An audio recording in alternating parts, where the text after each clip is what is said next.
అంతకుముందు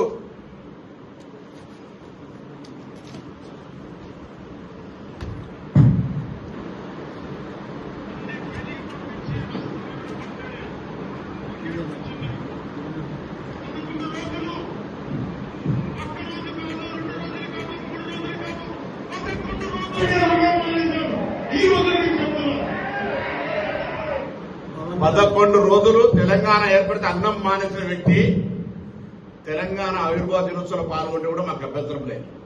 కానీ తెలంగాణ ఆవిర్భావం కాకుండా నవ నిర్మాణం పేరు మీద సభ చేస్తా ఉన్నాడు. రేపు పొద్దున తీవ్రంగా ఆక్షేపిస్తా ఉన్నాం.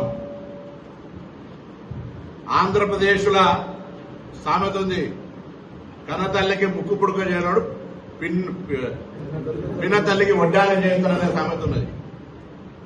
అదేవిధంగా గూట్ల రాయి తీయలేనాడు ఏట్ల రాయి తీస్తున్నట. ఆంధ్రప్రదేశ్ ఉప ముఖ్యమంత్రిగా ఏమైనా చేయగలిగితే, ఏమైనా పీకగలిగితే అక్కడ చేయి. ఇక్కడికి వచ్చే నవ నిర్మాణ సమితి పేరు మీద నువ్వు ఇక్కడ ఏదో చేసేటువంటి కార్యక్రమంలో ఇక్కడ ఎవడు సహించడానికి సిద్ధంగా లేడు. తెలంగాణ ఏర్పడితే 11 రోజులు అన్నం తినటువంటి వెధవాచి ఇక్కడ మా తెలంగాణ పట్ల ఏదో ముసలి కన్నీరు గారు చెప్పుకోం. వాస్తవంగా పవన్ కళ్యాణ్ నటుడు. అది విలన్ వేషమైనా, గుండా వేషమైనా, హీరో వేషమైనా, రౌడీజమైనా, ప్రేమించే విషయమైనా, ఎంతమందిని నిజ జీవితమా సినిమా జీవితమా ఎన్ని చేసినా దట్ ఈస్ యువర్ ఇండివిజువల్. ఈ రోజు కూడా తెలంగాణలో రెచ్చగొట్టేటువంటి విద్వేషపూరితమైన వ్యాఖ్యలు మాట్లాడడం ద్వారా తెలంగాణ వాతావరణాన్ని కలుషితం చేయాలి అనేటువంటి రేటు ఫిక్స్ చేసుకుని భారతీయ జనతా పార్టీ తోటి తెలంగాణలో ఈ నటన స్టార్ట్ చేసిండు. మీకు తెలుసు 2014 ఎన్నికలప్పుడు ఉస్మానాబాద్ కూడా వచ్చిండు. ఆ రోజు నేను పార్లమెంట్ సభ్యుడిగా పోటీ చేస్తున్న బిడ్డ తోడుకలు తీస్తామంటే కావలసుకొని ఇక్కడికి వచ్చి పవన్ కళ్యాణ్ సినిమా అభిమానులు ఉంటారు, నేను సినిమాలు చూడండి మీరు అద్దండలేను. పవన్ కళ్యాణ్ అభిమానులు అన్ని పార్టీలు ఉండొచ్చు చూసుకోరి, కానీ రాజకీయ పరంగా నీ కన్న తల్లి అయినటువంటి తెలంగాణ లాంటి తెలంగాణను అవమానపరుస్తూ తెలంగాణ ఏర్పడితే 11 రోజులు నిరాశ చేసిన తెలంగాణలో కళ్ళు దృష్టి పడితే కోనసీమ కొబ్బరి చెట్లు ఎండిపోతున్నాయి అనేటువంటి వాణ్ణి ఇక్కడ మనం ఎంటర్టైన్ చేస్తే ఇది దౌర్భాగ్యమైనటువంటి పరిస్థితి. నేను మళ్ళీ చెప్తాను, నాకు అస్సామోళ్ల కంటే కూడా ఆంధ్రప్రదేశ్ దగ్గర. భారతదేశంలో అన్ని రాష్ట్రాల ప్రజలకు తెలంగాణ స్వాగతం చెప్తోంది. ఈవెన్ విదేశీయులకే స్వాగతం చెప్పి ఇక్కడ అన్ని రకాల కార్యక్రమాలు జరగాలనుకుంటున్నాం.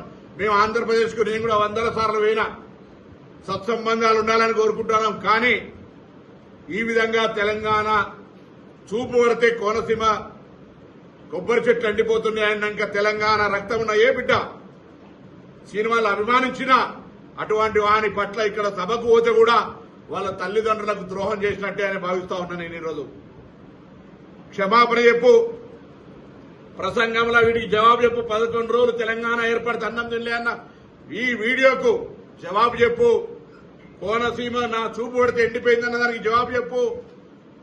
ఇలా భారతీయ జనతా పార్టీ రెమ్యునరేషన్ ఇచ్చింది కాబట్టి ఇక్కడ యాక్ట్ చేయడానికి రాలేదని దేవుడి మీద ప్రమాణం చేసి చెప్పు. నువ్వు నమ్ముకున్నటువంటి కొండగట్టు అంజనేయ స్వామికి సంబంధించి ఈరోజు ఎవరైనా దేవాలయానికి పోతే రైట్ ఒక పెద్ద కార్యక్రమం చేసుకుంటూ నువ్వు దాన్ని రాజకీయ పరంగా వాడుకొని ఏదో కొండగట్టుకి ఏదో చేస్తారు కావచ్చు. తిరుమల దేవస్థానం చైర్మన్ రావాలి, ఈవో రావాలి. నువ్వు దేవాదాయ శాఖ మంత్రి కూడా కాదు. అయినా పోనీ సరే పరాయి రాష్ట్రమైన వస్తా ఉన్నాడని గౌరవించే విధంగా గౌరవించడం.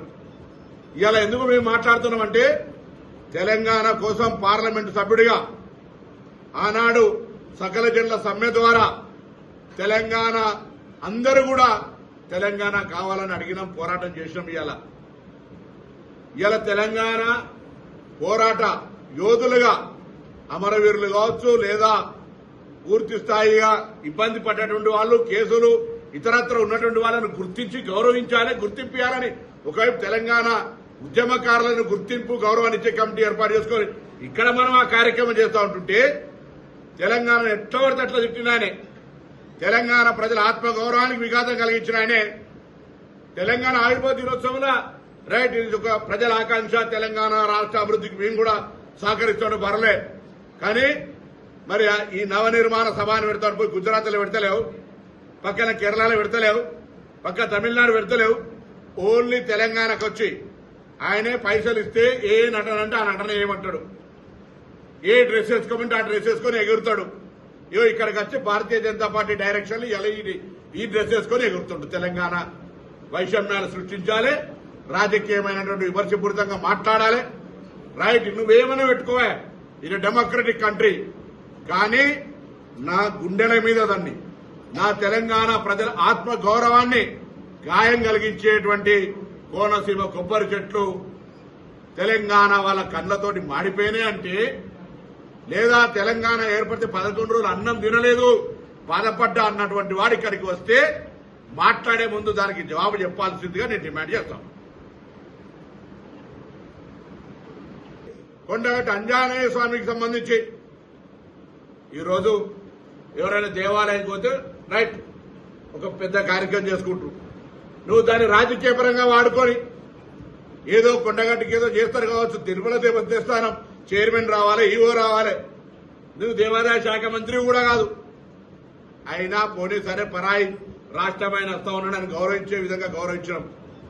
ఇవాళ ఎందుకు మేము మాట్లాడుతున్నామంటే, తెలంగాణ కోసం పార్లమెంటు సభ్యుడిగా ఆనాడు సకల జనుల సమ్మె ద్వారా తెలంగాణ అందరూ కూడా తెలంగాణ కావాలని అడిగినాం, పోరాటం చేసినాం. ఇవాళ తెలంగాణ పోరాట యోధులుగా అమరవీరులు కావచ్చు, లేదా పూర్తి స్థాయిగా ఇబ్బంది పడ్డటువంటి వాళ్ళు, కేసులు ఇతరత్ర ఉన్నటువంటి వాళ్ళని గుర్తించి గౌరవించాలి, గుర్తింపాలని ఒకవైపు తెలంగాణ ఉద్యమకారులను గుర్తింపు గౌరవాన్ని ఇచ్చే కమిటీ ఏర్పాటు చేసుకొని ఇక్కడ మనం ఆ కార్యక్రమం చేస్తూ ఉంటుంటే, తెలంగాణ ఎట్లా పడితే అట్లా తిట్టినాయనే, తెలంగాణ ప్రజల ఆత్మ గౌరవానికి విఘాతం కలిగించిన ఆయనే తెలంగాణ ఆవిర్భావ దినోత్సవంలో రైట్, ఇది ఒక ప్రజల ఆకాంక్ష, తెలంగాణ రాష్ట్ర అభివృద్ధికి మేము కూడా సహకరిస్తాడు పర్లే. కానీ మరి ఈ నవనిర్మాణ సభను పెడతాడు, పోయి గుజరాత్లో పెడతలేవు, పక్కన కేరళలో పెడతలేవు, పక్క తమిళనాడు పెడతలేవు, ఓన్లీ తెలంగాణకు వచ్చి ఆయనే పైసలు ఇస్తే ఏ నటన అంటే ఆ నటన ఏమంటాడు, ఏ డ్రెస్ వేసుకోమంటే ఆ డ్రెస్ వేసుకొని ఎగురుతాడు. ఇక్కడికి వచ్చి భారతీయ జనతా పార్టీ డైరెక్షన్లు ఇలా ఈ డ్రెస్ వేసుకొని ఎగురుతుండు. తెలంగాణ వైషమ్యాలు సృష్టించాలి, రాజకీయమైనటువంటి విమర్శపూరితంగా మాట్లాడాలి. రైట్, నువ్వేమైనా పెట్టుకోవా, ఇది డెమోక్రటిక్ కంట్రీ. కానీ నా గుండెల మీద దాన్ని, నా తెలంగాణ ప్రజల ఆత్మ గౌరవాన్ని గాయం కలిగించేటువంటి కోనసీమ కొబ్బరి చెట్లు తెలంగాణ వాళ్ళ కళ్ళతోటి మాడిపోయినాయి అంటే, లేదా తెలంగాణ ఏర్పడితే 11 రోజులు అన్నం తినలేదు బాధపడ్డా అన్నటువంటి వాడు ఇక్కడికి వస్తే మాట్లాడే ముందు దానికి జవాబు చెప్పాల్సిందిగా నేను డిమాండ్ చేస్తాను.